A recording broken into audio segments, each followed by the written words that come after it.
Hello, આજે આપણે વાત કરીશું ધુરંધર 2 વિશે, જેનું ટ્રેલર હાલમાં જ રિલીઝ કરવામાં આવ્યું છે. અરે ભાઈ સાહેબ, શું ટ્રેલર છે!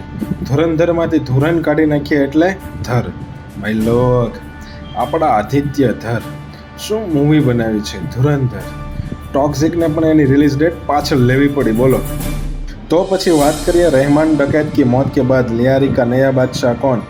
તો આ સવાલના જવાબની રાહ જોઈ રહેલા ધુરંધર ફેન્સની આતુરતાનો અંત આવી ગયો છે.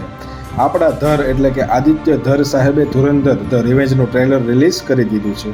ટ્રેલરમાં આપણે જોયું કે કેવી રીતે જસકિરત સિંહ રાંગી પાકિસ્તાનના લિયારીના બાદશાહ રહેમાન ડકૈતની કબર ખોદનાર હમઝા અલી મઝારી બનીને પાકિસ્તાનને લોહિયાળ બનાવી દે છે. આ ઉપરાંત ધુરંધરમાં બધા જ સ્ટારકાસ્ટનું પરફોર્મન્સ પણ ખૂબ જ સારું છે. રણવીર સિંહનું હમઝા અલી મઝારી, આ ઉપરાંત સંજય દત્તનો એજ એસપી ચૌધરી અસલમનો ખલનાયક અંદાજ જોવા મળશે. ટ્રેલરની શરૂઆત ફ્લેશબેકથી થાય છે, જ્યારે પાકિસ્તાની આતંકવાદી ભારતને ધમકી આપે છે. ત્યારબાદ શરૂ થાય છે પાકિસ્તાનનું ભવિષ્ય નક્કી કરનાર જસકિરત સિંહ રાંગીના હમઝા અલી મઝારી બનવાની દિલધડક સફર. ટ્રેલરમાં જસકિરત સિંહ રાંગીના મનમાં ચાલતી ઉથલપાથલ, તેનો આક્રોશ અને રગે રગમાં ઉકળતો દેશભક્તિ પ્રત્યેનો પ્રેમ અને આતંકીઓ સાથે બદલો લેવાની જ્વાળા ખૂબ જ સરસ રીતે દર્શાવવામાં આવી છે. ધુરંધરના પહેલા ભાગનો અંત રહેમાન ડકૈતના મોતથી થાય છે, જ્યારે ધુરંધરના બીજા ભાગમાં શરૂઆતમાં દર્શાવવામાં આવ્યું છે કે રહેમાન ડકૈતના મોત પછી લિયારીમાં અરાજકતા ફેલાઈ ગઈ છે. સત્તા માટે હિંસક ગેંગવોર શરૂ થાય તેની વચ્ચે લિયારીનો બાદશાહ બનવા હમઝા પોતાના લોહિયાળ સામ્રાજ્યનો પાયો નાખે છે.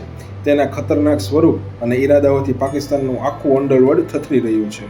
રણવીર સિંહ ઉપરાંત ટ્રેલરમાં એસપી ચૌધરી અસલમ તરીકે સંજય દત્તનો પણ દબદબો જોવા મળી રહ્યો છે. ટ્રેલરમાં એક સીનમાં તે કહી રહ્યો છે કે જહાં દર્દ હે વહાં મર્દ હે, અને તેને ગોળીઓથી વીંધી નાખે છે. રણવીર સિંહ અને સંજય દત્ત ઉપરાંત આર માધવન અને અર્જુન રામપાલે પણ પોતાની અલગ છાપ છોડી છે. અહીંયા અર્જુન રામપાલનું પાત્ર પહેલા ભાગ કરતાં પણ વધુ ખતરનાક લાગી રહ્યું છે, જ્યારે આર માધવનનું પાત્ર થોડું ઇનોસેન્ટ અને ગંભીર જોવા મળશે. તે હમઝા અલીને સતત હોસલા, ઈંધણ અને બદલા કહીને બદલો લેવા પ્રેરિત કરે છે.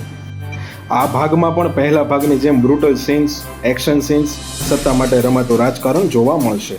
આ ઉપરાંત આ ટ્રેલરમાં એક સરપ્રાઇઝ એલિમેન્ટ પણ દેખાડવામાં આવ્યું છે, જેમાં ફિલ્મની હિરોઈન સારા અર્જુન બંદૂક લઈને ઊભેલી જોવા મળે છે. મારી પર્સનલ ઓપિનિયન મુજબ ટ્રેલર વિઝ્યુઅલી ઇમ્પ્રેસિવ છે. સિનેમેટોગ્રાફી, બેકગ્રાઉન્ડ સ્કોર અને એક્શન સીન્સ ટ્રેલરને એન્ગેજિંગ બનાવે છે, પણ ફાઇનલ વર્ડિક્ટ તો ફિલ્મ રિલીઝ પછી જ મળશે. તો મિત્રો, તમે ધુરંધર 2નું ટ્રેલર જોઈ લીધું. તમને ટ્રેલર કેવું લાગ્યું કોમેન્ટમાં જરૂર જણાવજો. જો તમને આવી મૂવી અપડેટ, ટ્રેલર બ્રેકડાઉન અને બોલિવૂડ ન્યૂઝ ગમે છે તો વિડીયોને લાઇક કરો અને ચેનલને સબસ્ક્રાઇબ કરવાનું ભૂલતા નહીં. આવી જ નવી અપડેટ સાથે ફરી મળીશું. ત્યાં સુધી હું છું તમારો દોસ્ત અને હોસ્ટ પ્રતિક.